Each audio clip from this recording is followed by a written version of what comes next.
All right. So movie club this week Weapons. is Weapons on HBO Max. Weapons came out not that long ago, was released in August, was their opening night. The second horror movie in the last years from Zach Krager, who got his start in comedy, by the way.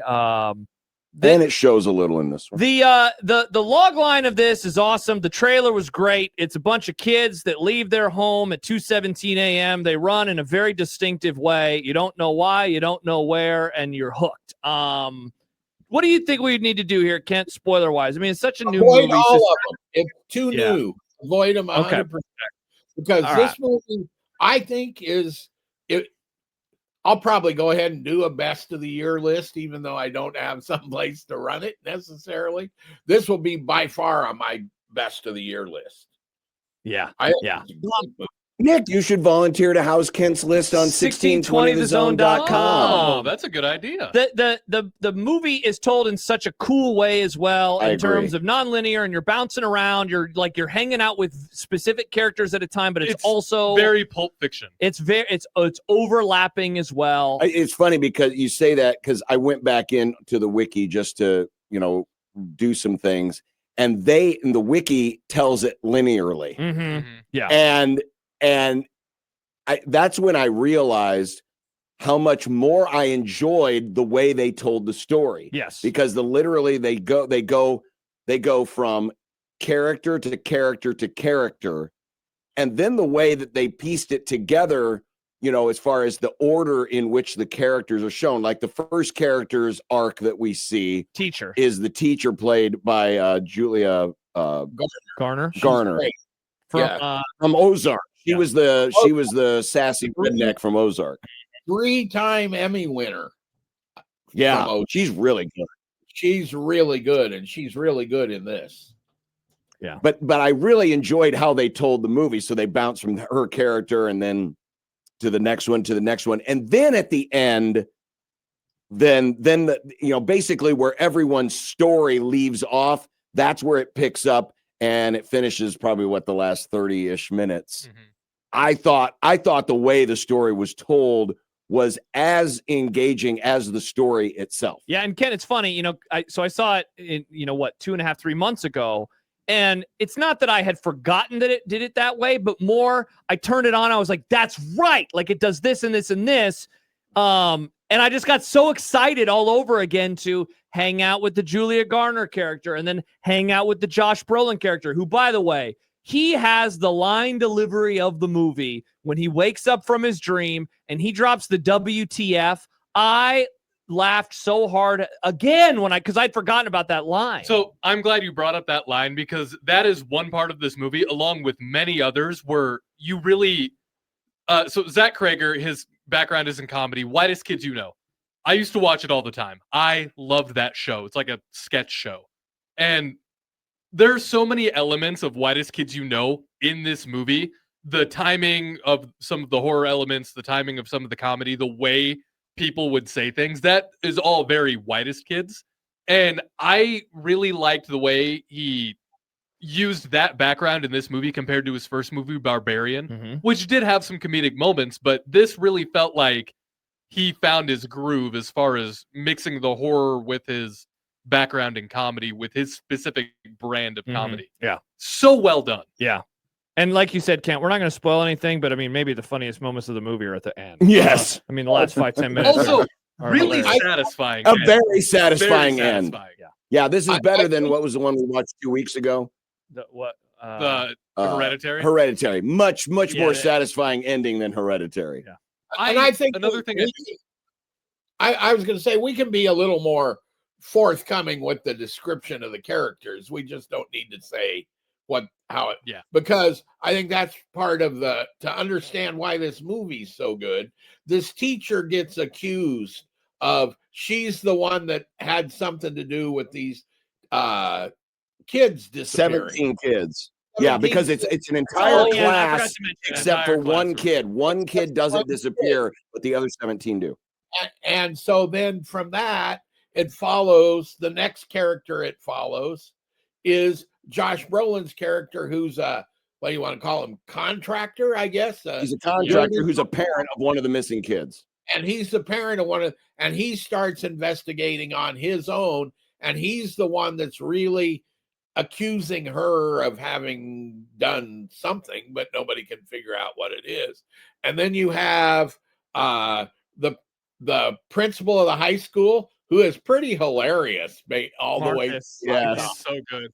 And you have this junkie guy, I guess you'd call him, who's trying to figure a way to make some money off of this. And then you have the kid, the last Well, kid. don't forget the cop, the ex-boyfriend played by Han Solo. The alcoholic cop ex-boyfriend. So it's, so you have all those individual sketches that all fit together very cleverly. And watching it the third time, 2 3/4. When I turned this on HBO, it was like, do you want to finish this? And I'm like, oh, I forgot I watched it a week ago, or an hour and a half. So I watched the whole thing again. I didn't just watch.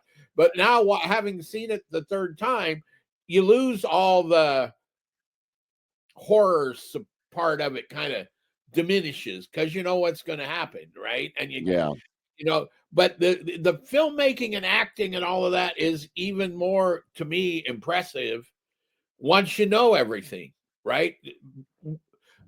This is great ensemble acting. Is there anybody in it that's bad? No.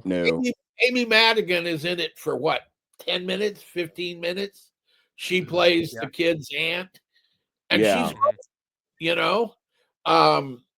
and you don't get her story as part of this, which I think is good, because it adds obviously to the mystery of who she is. But you also kind of get the gist of it. Yes.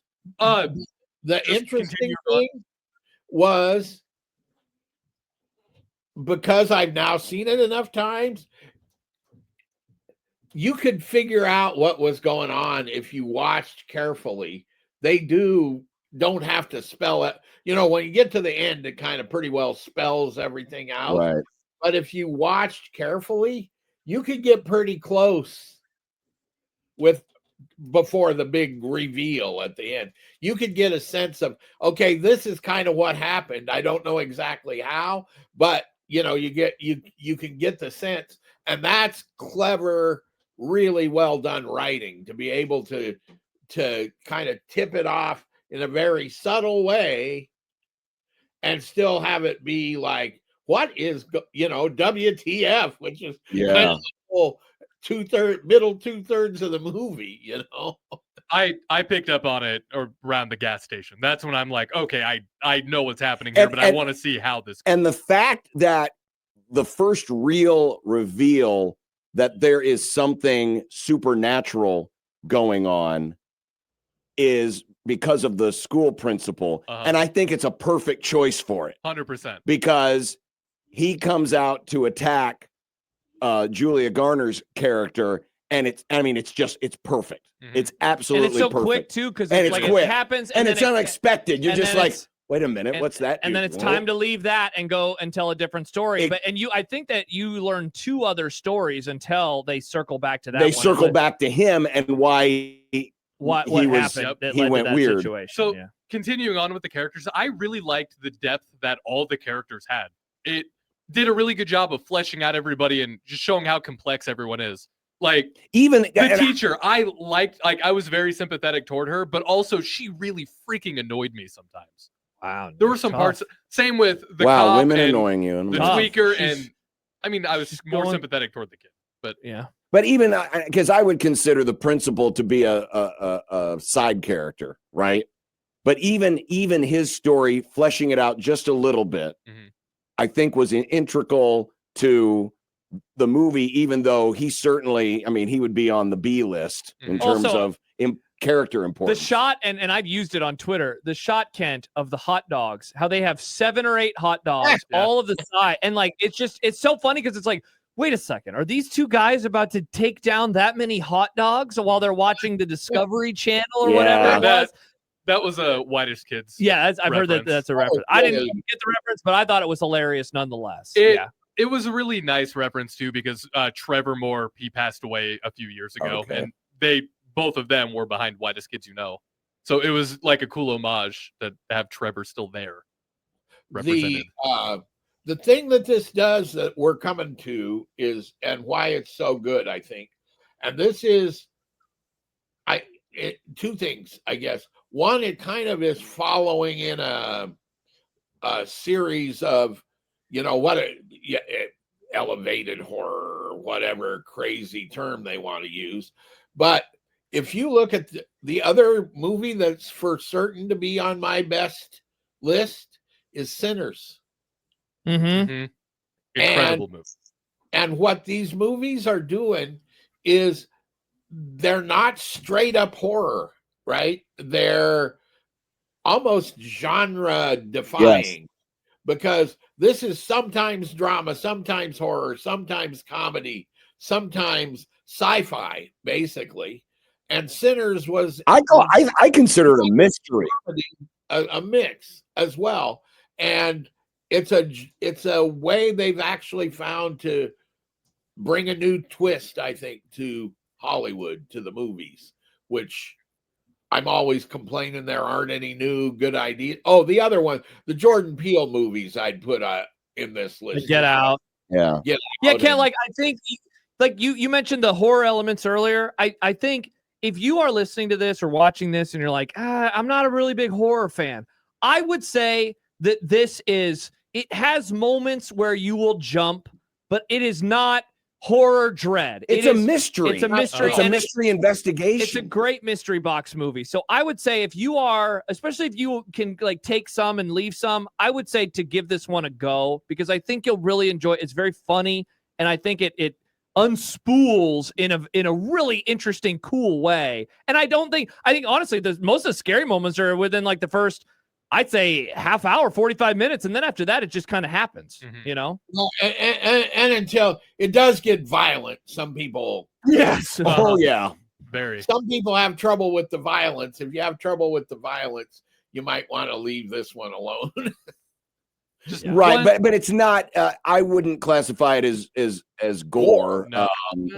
Well, I mean, maybe body horror. Well, there are two scenes. Yeah. But it's not like, and they're typically later in the film. Yeah. Right. So I was more engaged because of the mystery of it all and the storytelling than I was the horror of it. Definitely. Mm-hmm. Yeah. One last thing I want to mention is.